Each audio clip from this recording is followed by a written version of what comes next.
Hello and welcome to English TalkCast. If you want to speak English naturally and confidently, you're in the right place. Hi, everyone, and a big welcome back from me, John. It's great to be with you.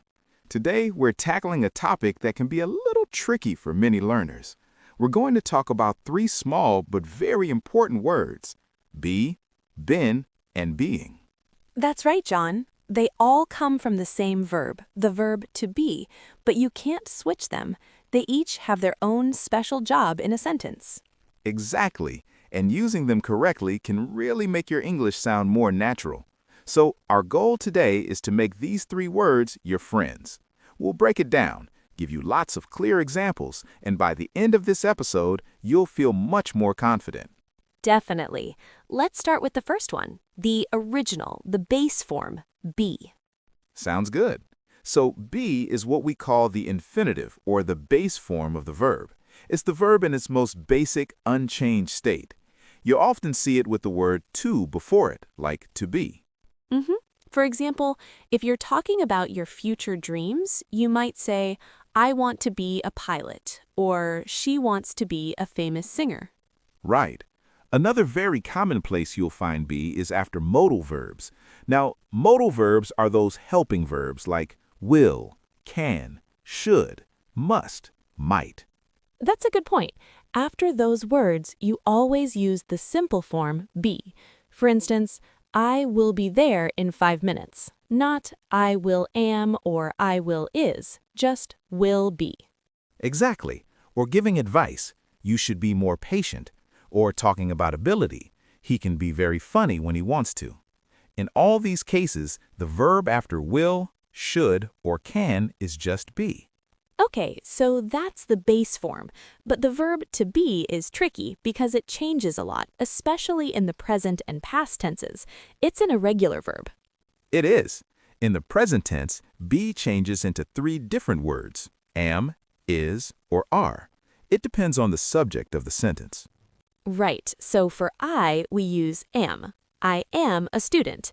For he, she, or it, we use is. He is from Spain. And for you, we, and they, we use are. They are happy. Perfect. And in the past tense, it's a little simpler. There are only two forms: was and were. Was is for I, he, she, and it. For example, I was tired yesterday, or the movie was interesting. And were is for you, we, and they.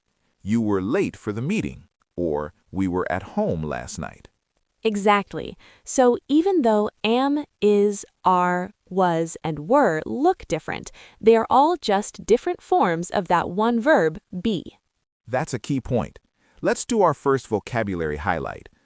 Olivia, you mentioned that be is the base form. Can you explain what that means for our listeners? Of course. The base form of a verb is its simplest, most basic version. Think of it as the dictionary form. It has no special endings like s, ed, or ing. For our topic today, it's be, not is or was. Great explanation. So to summarize, be, it's the base form used after to and modal verbs, and it changes to am, is, are, was, or were in simple present and past tenses. That's a great way to put it. The base form is the foundation, and we see it in other places too. For example, in commands or instructions. A teacher might say, be quiet, or a recipe might say, be careful not to burn the onions. Perfect summary. Now, shall we move on to been? Let's do it. So, been is what we call the past participle of the verb be.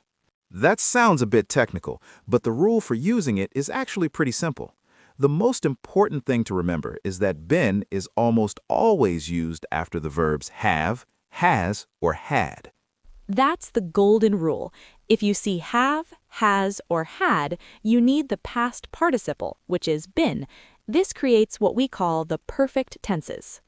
Let's take an example with the present perfect tense, which uses have or has. A very common question is, how have you been? The answer could be, I have been busy. Right. Or talking about experiences. She has been to Japan 3 times. This means that sometime in her life, in the past, she went to Japan. We use has been to talk about a life experience.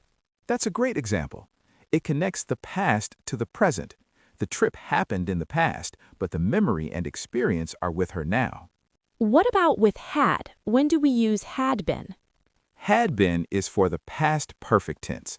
We use this when we are talking about two events in the past and we want to show which one happened first.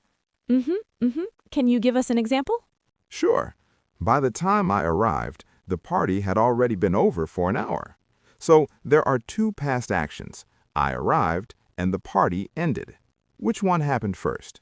The party ending happened first, so we use had been for the earlier action. Exactly. So the simple tip for our listeners is if you see have, has, or had, the form of be you need to use is been. It's never have be or has is. It's always have been or has been. That's a very clear rule to remember. So we've covered be and been. Are you ready to dive into the last one, being? I am. Being can be a little confusing because it has a couple of different jobs. Being is the present participle, which means it has that ing ending. Right. Its first main job is in the continuous tenses. This is when we are talking about an action that is happening right now or was happening at a specific time. We use it after am, is, are, was, or were. This is a really useful one. For example, you are being very quiet today. This means you are quiet right now, at this moment. It's about temporary behavior. That's a great point, Olivia. It's different from saying you are quiet. That sentence describes your personality in general, but you are being quiet describes your actions right now. Exactly. Here's another example. If a child is making a lot of noise, a parent might say, "Stop being so silly." They're talking about the child's behavior at that moment. Okay, that makes sense. So this is for describing temporary actions, and it works in the past too, right? Yes. For example, I didn't talk to him because he was being unreasonable. He wasn't unreasonable all the time, just during that situation in the past. That's very clear. Now, you said being has another job. What is it? Yes, it can also act as a noun. When a verb ending in ing acts as a noun, we call it a gerund. Okay, let's do our second vocabulary highlight here. So a gerund is a verb form that works like a noun in a sentence. It can be the subject doing the action or the object receiving the action. Perfect. So here's an example where being is the subject of the sentence. Being a good listener is an important skill. The thing that is an important skill is being a good listener. I see. Or being on time is important for my job. Here, being on time is the subject. Right.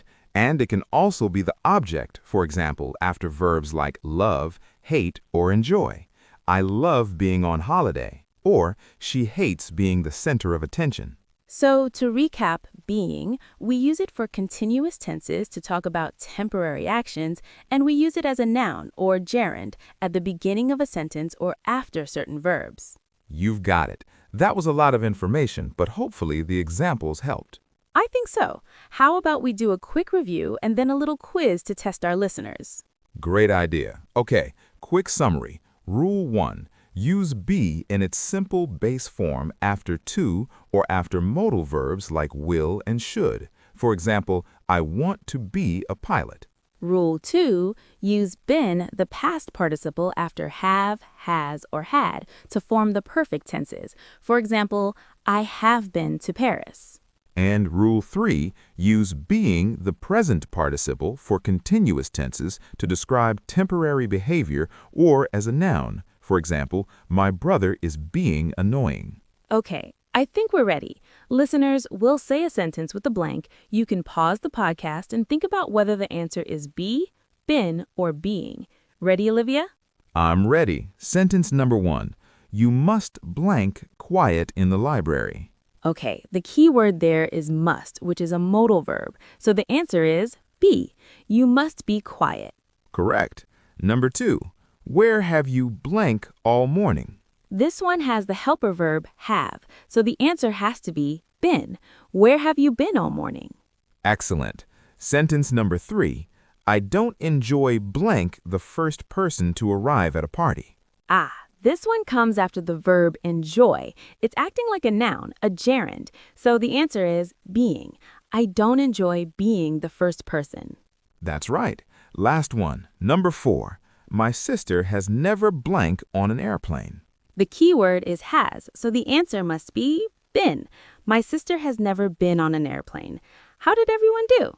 We hope that quiz helped to make it all a little clearer. And that's all the time we have for today on English TalkCast. We really hope this lesson was helpful. The most important thing now is for you to practice. That's right. Try to write 5 sentences for each word this week. 1 with be, 1 with been, and 1 with being. It's the best way to remember. Thanks for listening, everyone. Join us next time for more tips on how to speak English more confidently. Thanks for listening, and remember to practice English every day. Bye for now.